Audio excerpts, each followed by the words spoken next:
I'm Evil Squeegee, and today I'm here to talk about mana and mana regeneration in Path of Exile. When you're planning out a build, one of the most important things that you can decide on is which skills and support gems you're going to link to those skills that you'll be using.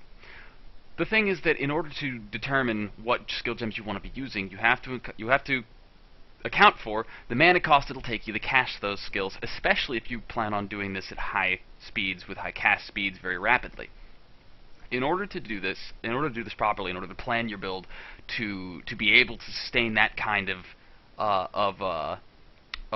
mana output and mana use, you're going to need to have enough mana regen or find an alternative way to fuel your abilities. Now, you don't have to play all the way through just to find out and maybe adjust your gear here or there or start wasting orbs of regret unnecessarily at higher levels to compensate for mana problems. You can, in fact, plan them out, and I'm going to show you how here. The first thing that you need to do is find out how much mana you're going to be spending.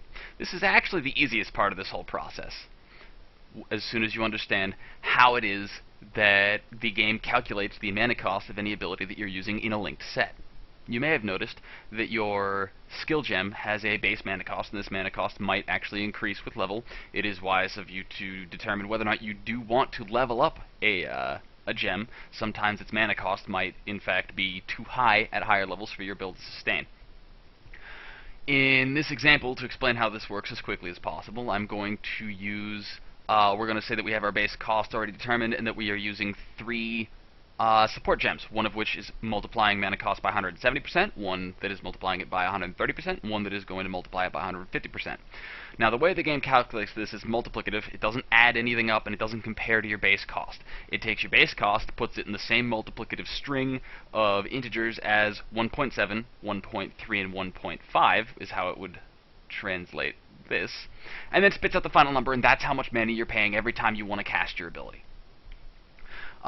From there, it's easy to determine how much mana you're going to be spending per second, as soon as you can estimate how many attacks or casts per second you're going to be pumping out, and that'll tell you exactly how much mana per second you're spending that you need to compensate for with regen. Now, it is worth noting that you don't need to have exactly as much mana regen as you do ability, and I suppose the ideal scenario would actually be to regen more than you're spending, but if you can pump out 5 or 6 casts consecutively of your ability, chances are that will be sufficient damage, and you probably don't want to be sitting still for that long anyways. So keep that in mind while you're comparing, because now we're going to start calculating how much mana our character will be regenerating. Now, in order to do this, we need to know how much mana we're going to have, because mana regeneration is in fact a function of your maximum mana. Now, of course, assuming that we aren't speccing into Eldritch Battery, which will alter this drastically by a large quantity, rather, I should say. Your character begins with 40 mana just for being a level 1 character. Then every time they level up, they're going to gain an additional 4 base mana. Now, it's important to note that you don't get 4 base mana at level 1. That's part of your 40 to begin with. So you're actually looking at, if you wanted to simplify the calculation, level 66 character would have 4 times 65.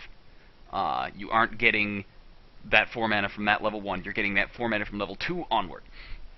From there, every 2 points of intelligence you have will give you 1 point of mana, so 1/2 of our intelligence score is then applied to our base mana.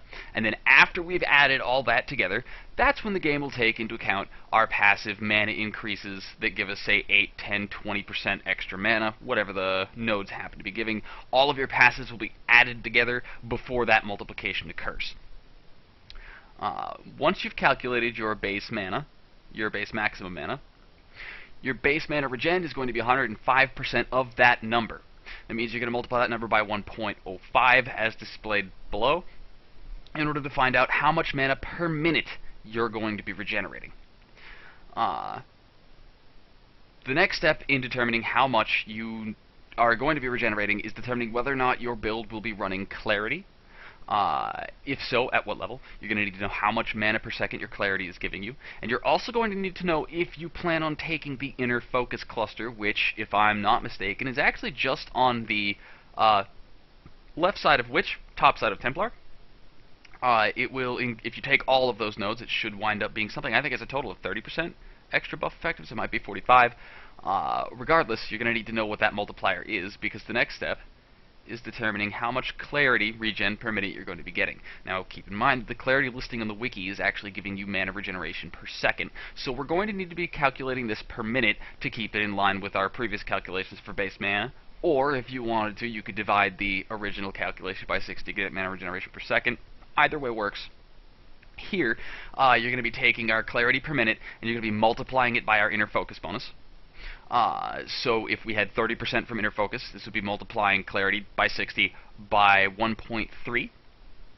And then we can go on and move ahead to the final stage of calculating our mana regeneration, which is applying our bonus mana regeneration, which is an additive bonus collectively from gear and passives, such as the Mana Flows cluster, or a power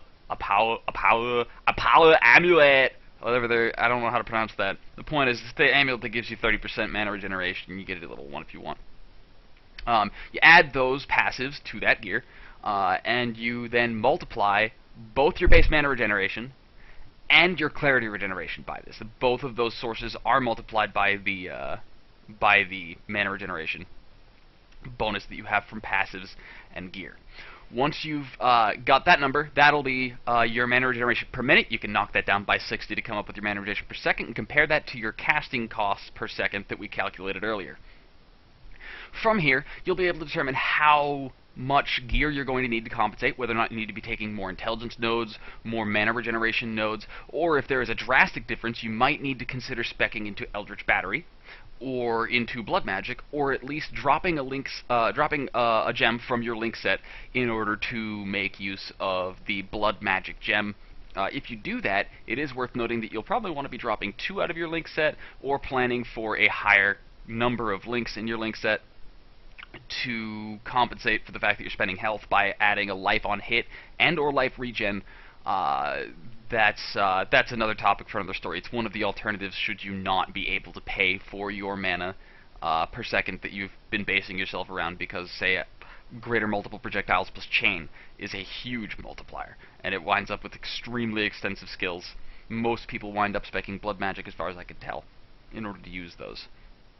Now, because I'm such a helpful guy, I have constructed a spreadsheet that will be doing these calculations for you. It's very easy to use. You simply load up the spreadsheet in your browser, and you select the cells that are outlined, and you fill in the appropriate data. So if you're a level 66 character, you can punch in 66 in the outlined box next to character level. Once you've filled out all of these cells, it will spit out the mana per minute and mana per second, as well as the mana per minute, mana per second expenditures that you've got. However, to prevent it from being trolled, I can't just open it up to everyone to be using. Instead, what you'll need to do is you'll need to load it up in your browser, and then go to File, and make yourself a copy of this spreadsheet. There will be a link to that spreadsheet in the description of the video below. This has been Evil Squeegee, discussing mana regeneration and Path of Exile. I hope you found this video as entertaining and informative as I did learning how to make it, and the math that I needed to know in order to share this with you. If you have any questions or comments, please feel free to share. Please don't forget to subscribe. This is Evil Squeegee, and I'll catch you next time.